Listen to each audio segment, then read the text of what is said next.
अस्सलाम वालेकुम।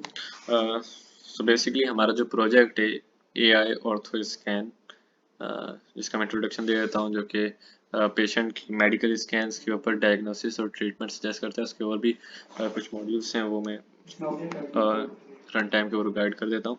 सबसे पहले हम अगर अपनी डेटाबेस के अंदर देख लें तो इस वक्त हमारे पास एक यूज़र है, हम इसको भी डिलीट कर देते हैं। MongoDB हमारी बेसिकली जो है वो डेटाबेस है। मैं बता देता हूँ कि जो हमारा फ्रंट एंड है वो रिएक्ट के ऊपर बना हुआ है। फ्रंट एंड हमारा डिप्लॉय हुआ है वर्सल के ऊपर, जो कि फ्री होस्टिंग है, और हमारा बैक एंड जो है जो नोड और एक्सप्रेस जेएस के ऊपर बना हुआ है, और डीबी हमारी MongoDB है। वो wikit.pk पे डिप्लॉय हुई है। wikit.pk एक होस्टिंग सर्विस है जो कि हमारी क्लास के क्लास फेलो BC3A के प्रोवाइड करें अब्दुल अहद। सो उनके पास ये होस्ट है उनके सर्वर पर। तो सबसे पहले जब ये डिलीट हो गया है, हमारे पास कोई एंट्री नहीं है, तो सबसे पहले एंट्री करने के लिए हमें साइन अप करना पड़ेगा। साइन अप के अंदर हम नेम दे देते हैं कमाल, और एज जो है हम रैंडम सी कोई एज 19 एंटर कर देते हैं। जेंडर मेल, और हमने ईमेल एंटर कर दिया। अच्छा, इसके ऊपर कुछ वैलिडेशंस हैं, जैसे कि अगर हम यहाँ पे 1 दे दें और नेम में 1 होता नहीं है बाय डिफॉल्ट, वैसे किसी का नाम 1 तो होता नहीं है, तो इसमें वैलिडेशन है कि वो सिर्फ स्ट्रिंग हो सकता है, ना एम्प्टी हो सकता है, और वो स्ट्रिंग होना चाहिए, वो डिजिट नहीं हो सकता। तो हमने यहाँ पे कोई स्ट्रिंग देनी होगी, तो हमने यहाँ पे कमाल दे दिया। और ईमेल की बाय डिफॉल्ट वैलिडेशन होती है HTML की तरफ से। एज जो है नंबर है, तो बाय डिफॉल्ट वैलिडेशन, इसमें स्ट्रिंग जो है आएगा ही नहीं।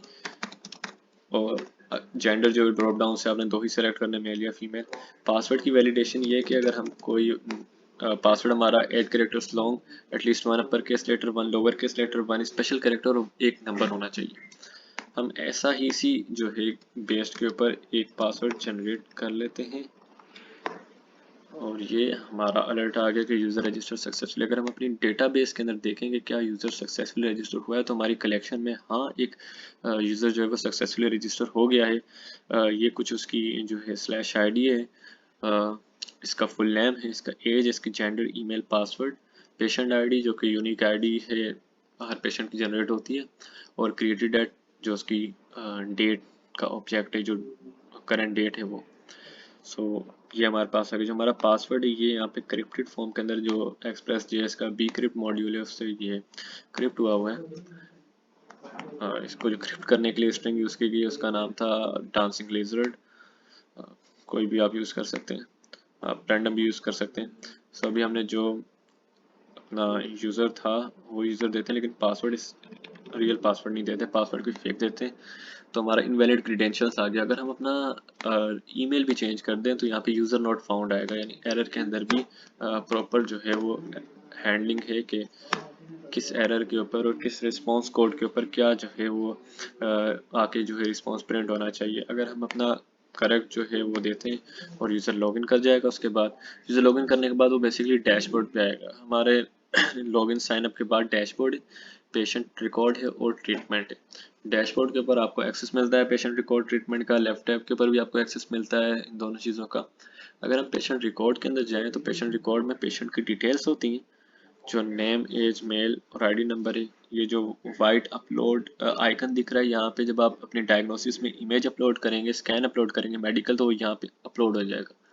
जो रिपोर्ट है, रिपोर्ट बेसिकली ये बनेगी when the AI gives its results। ठीक है, AI इस डायग्नोस इमेज के ऊपर क्या डायग्नोसिस देता है, क्या फ्रैक्चर्स कॉम्प्लेक्सिटी, कॉन्फिडेंस और ये चीज़ें देता है, वो तब जाके इसमें अपडेट हो जाएगी। अगर हम अपने ट्रीटमेंट की तरफ जाएँ तो हम यहाँ पे अपनी इमेज अपलोड कर सकते हैं। इमेज के ऊपर के बिना पे जो हमारा रेलिवेंट डेटा है जो AI को प्रोवाइड करना है, जैसे कि क्या कितना हड्डी में दर्द है, क्या नहीं है, किस कंडीशन में स्वेलिंग कितनी है, तो वो सब दे सकते हैं, जो कि हेल्पफुल होगा डायग्नोसिस के अंदर। उसके बाद हम सबमिट कर सकते हैं। सबमिट पे वैलिडेशन है कि दोनों चीज़ें होनी चाहिए। हम कोई भी दे देते हैं अपना, कहते हैं इमेज, जैसे हम ये। अच्छा, इसमें एक चीज़ ये भी है कि हमारा बैकएंड जो है सिर्फ और सिर्फ JPG और PNG एक्सेप्ट कर रहा है, क्योंकि वही तो I think most suitable formats रहेंगे।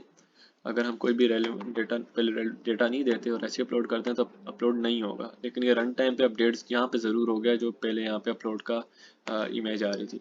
अगर हम देते हैं कि I have pain in my bone, I have headache कर देते हैं और सबमिट कर देते हैं, हमारे डेटाबेस में सेव हो गया। अगर हम चाहें, हमारी कलेक्शन है डायग्नोस, उसके अंदर ये सेव हुआ होगा, आई हैव हेडेक, ये सेव हो गया URL के साथ, इमेज URL के साथ, रेलिवेंट डिटेल्स के साथ और डेट के साथ, और ऑब्जेक्ट आईडी भी है उसमें।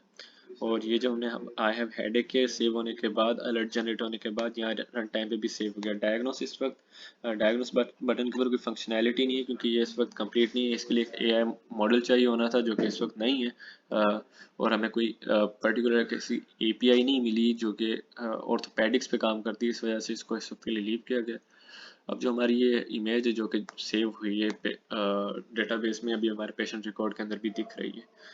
सो डेट वाज इट। अगर हम अभी साइन आउट करेंगे तो ये सक्सेसफुली साइन आउट कर देगा। So thank you and that was all.